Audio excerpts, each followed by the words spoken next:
Hi, everyone.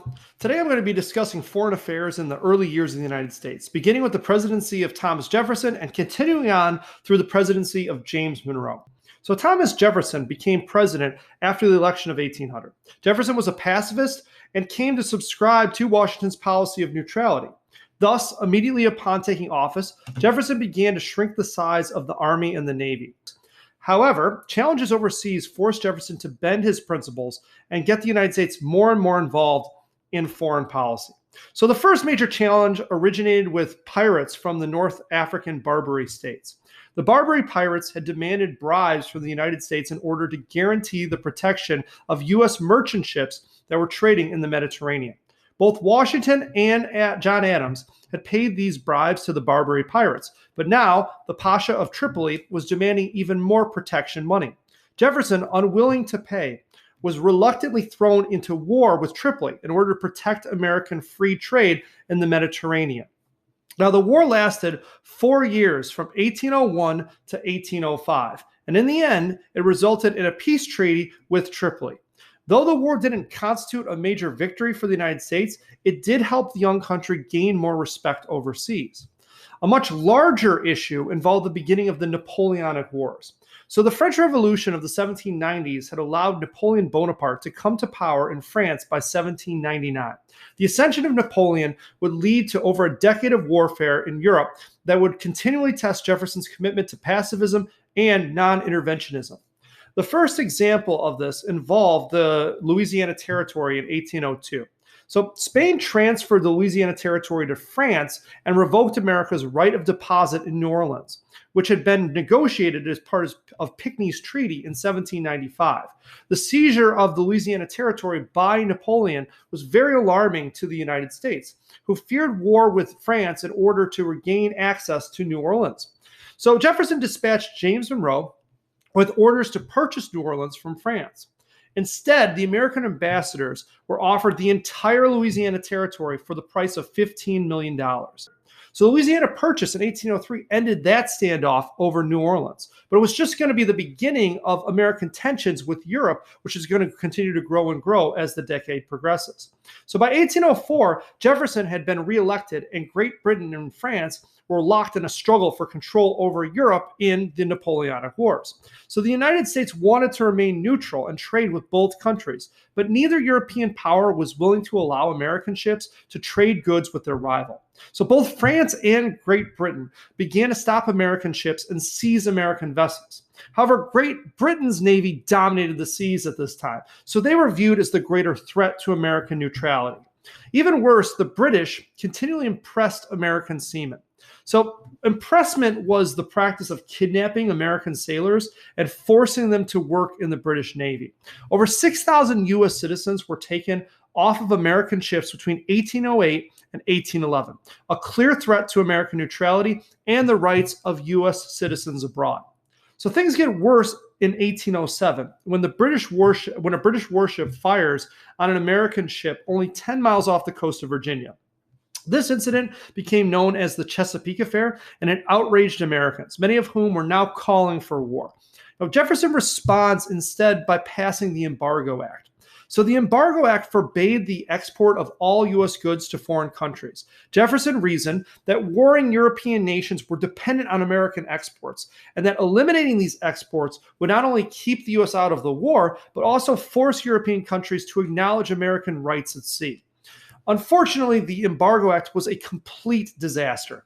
So the Embargo Act crippled the merchants of New England, and farmers in the South were left with piles of cotton, wheat, and tobacco that they could not export.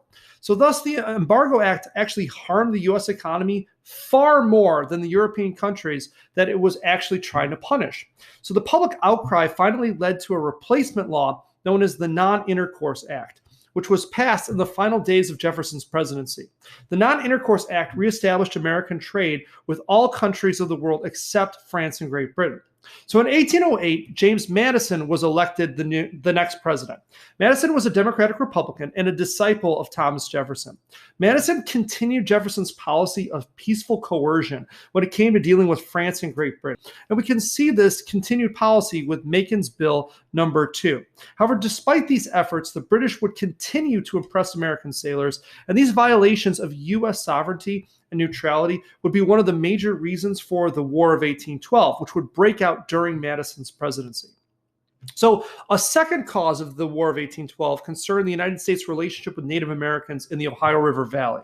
Native Americans were not included in the new government under the Constitution, and the U.S. viewed Native Americans as a foreign power. During Washington's presidency, the government had fought a series of wars against Native Americans in order to gain control of land in the Northwest Territory. The Battle of Fallen Timbers and the subsequent Treaty of Greenville, signed in 1795, forced Native Americans to cede land in the Northwest Territory to the United States. Many Native Americans viewed the Treaty of Greenville as a betrayal and were unsatisfied with its terms. One such leader was Tecumseh, a Shawnee Indian who began to create a new confederacy that attempted to unite all tribes east of the Mississippi River. Tecumseh and his brother, known as the Prophet, preached against American ownership of land and the influence of Western culture on Native peoples. Americans in the West became convinced that the British were supporting Tecumseh's efforts and arming the Native Americans with supplies from Canada. This only further strained the relationship between the United States and Great Britain leading up to the War of 1812. Now, a third cause of the War of 1812 was the rise of a new group of congressmen known as the War Hawks. These men hailed primarily from the south and western parts of the United States, and they included people such as Henry Clay, John C. Calhoun, and Felix Grundy. The War Hawks were eager for war with Great Britain. Not only were they angered by British impressment and Indian attacks on the frontier, but they also saw the war as an opportunity to gain new lands from Great Britain and Canada. These War Hawks would help push President Madison to ask for a declaration of war by 1812. So the War of 1812 was the first time the United States ever officially declared war. You don't need to know the battles of the war, just that most of the fighting took place along the Canadian-American border. Overall, it was, in comparison to the Napoleonic Wars, which were going on at the same time, a rather small war involving about 6,000 American casualties. But it had large consequences for the United States and its standing in the world. The Treaty of Ghent officially ended the War of 1812 after 2 years of fighting. In the treaty, both sides agreed to end fighting with no exchange of territory. The treaty made no mention of impressment, Indian attacks on the frontier, or any of the major causes for the war. Thus, essentially, the United States had fought Britain to a draw. However, the war had bigger implications than just the terms of the treaty. For one, the United States had gained greater respect from countries overseas. Many countries, including Great Britain, recognized America's growing power, and this gave American diplomats more power to negotiate.